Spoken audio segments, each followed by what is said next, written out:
Hello and welcome back to another Reverse 1999 Let's Play. Listen, I refuse to do artificial somnambulism, mainly because I don't want to farm resonance materials, because it's too boring, it's too slow, and I'm not in the mood for it. Maybe one day I'll be in the mood, but I can't really force myself. Farming clawed pendulums is also not on my agenda, so we're gonna ditch that and we're gonna Insight 3 Buckhorn Bloom. Technically, these are all contraband. Now you are my accomplice. Now, I will be honest with you, initially I did record this episode live. I recorded my audio, but my audio seems to not want to cooperate because Apple is a Let's calm down, shall we? If I start insulting Apple, the video will never end. Anyways, in protest to artificial somnambulism, we Insight 3'd Buckhorn Bloom, and we went back to the boss. Let's actually skip some footage because I don't want this video to last forever. Moment, now night.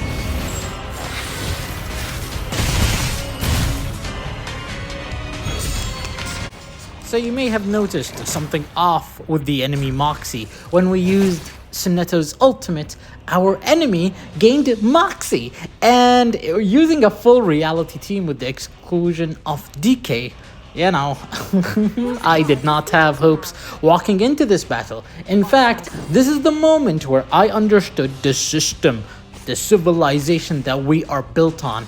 You see, turns out the description of the battle says, hey, whoever dies gets sacrificed.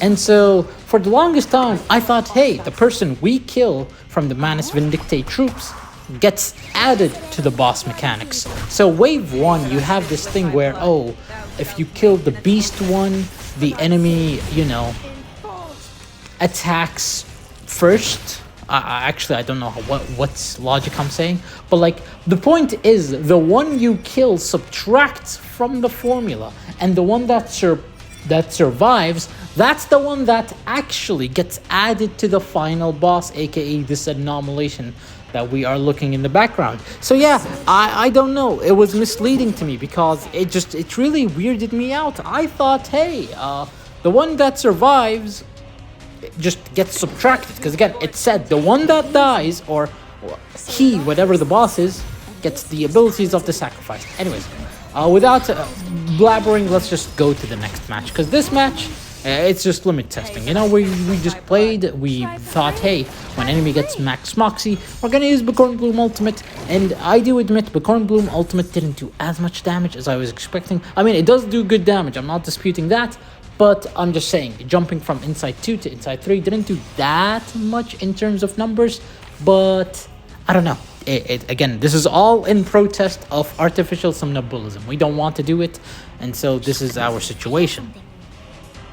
Although this run was doomed, at least it came with educational knowledge. You see, enemy's ultimate is actually pretty strong. It's an AoE attack and all that stuff, blah blah blah. However, turns out when you reduce the enemy's HP under 30%, he automatically activates his Moxie.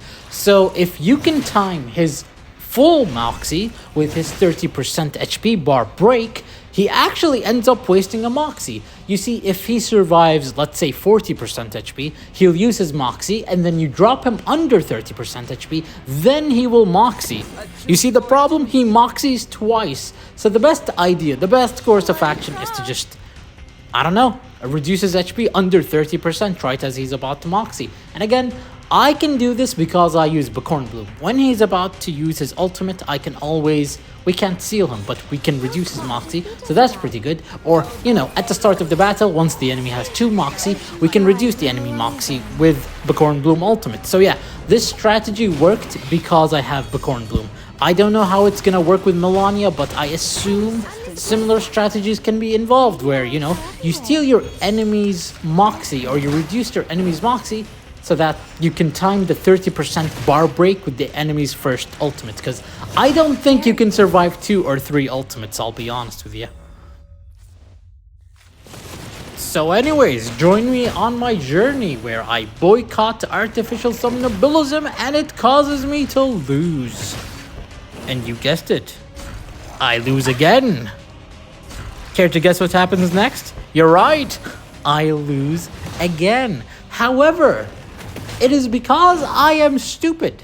It is because I am boycotting artificial somnambulism that I am the biggest fool of them all. I forget a key mechanic of the game. Had I just used the 2-star Eternity Vigor handbag, we could have destroyed our enemy and we could have won this battle because... I don't know, we lost it because we're stupid. We lost it because we are stupid, or I am the stupid one. I am sorry, my viewer. I do not want to degrade you, but damn. You know, this artificial somnambulism boycott, it needs to be studied because now I am going to talk strategy. So again, I have to remind you, the key mechanic of this boss is once he drops under 30% HP, he activates his ultimate and you want to time his Moxie, his max Moxie, plus the 30% break HP threshold, so that he uses Moxie once instead of twice. Now, why is that important? Well, you see, in Wave 1, there is a Beast enemy, and there is a Star enemy. I really recommend killing the Beast enemy first, because when you keep the Star enemy, when that enemy is sacrificed, the boss will attack an extra attack when he is above 50% HP. And you're gonna be like, isn't that counter-redundant? Actually, it's the reverse. Think about it. You're gonna spend your first 3 to 4 turns with this boss trying to burst him down so that you can align his Moxie with the break bar. So he's not gonna be over 50% HP for more than 2 turns. Of course, assuming you have your DPSs leveled up and all that stuff. So yeah, you really want to kill the Beast ally or the Beast Manus Vindictae member for that specific thing. Because if you kill the Star one, the reverse is true. Once the enemy is under 50% HP, he gets a bonus attack. And listen, I'll be honest with you, once the enemy ultimates once, the attacks start to matter. You know, HP is a valuable resource. Once one ally dies, not only do you lose DPS, not only do you lose on maybe healing or debuffs or buffs, you also lose on Moxie yourself. You could be flicking cards, you could be combining cards, you could be doing whatever you are doing with those cards. And so when you lose that, think about it. As you lose Moxie, you lose damage. So you're also putting yourself in the risk of the enemy extra attacking and then silencing or disarming. And once the enemy is under 50% HP, come on, man, you want to conserve your resources. Why are you letting him attack you for free? And so the second wave is also important. If you're max reality, you kill the mineral guy. If you're max mental, you kill the plant guy, because if you kill the plant, enemy gains 1 Moxie for every reality attack, and the reverse is true. If you kill the mineral guy, the enemy, this boss, gains +1 Moxie for mental damage taken. So I don't know, this one is not as important as the first wave. Obviously you tune it. I don't think this boss is possible on 2 mineral, I don't think this boss is possible on 2 mental, 2 reality because of this gimmick. Anyways, the last wave, it's really a no-brainer. You kill the dark guy and you keep the light person alive. Why? Because if you let the dark person stay alive and you kill the light person, yeah, the enemy gains leech rate, and I'll be honest with you, once the enemy drops under 30% HP, you're not gonna DPS him as much because he might have killed someone. He might have, again, if you killed the Star ally where the enemy attacks again when he's under 50% HP, factor it in your mind. If the enemy is under 50% HP and he gets a free attack and he heals from leech rate, you're never gonna out DPS the boss. It's just not happening. And so yeah, I opted in for the increased damage. I don't mind if the boss deals bonus damage as long as I tank it, you know? And since I killed the beast enemy, the boss isn't attacking an extra time while he's under 50% HP, so his DPS slows down by a lot. And so yeah, again, at the end of every battle, you will notice your units have low HP. This is where your resources matter the most. You can't really spread yourself too thin. I feel like I made my point clear here, and yeah, we pick up the victory here, and GG, well played. I enjoyed this boss actually.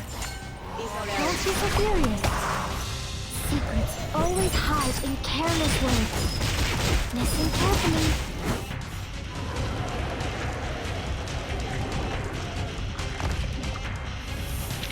Form of Manus Vindictae.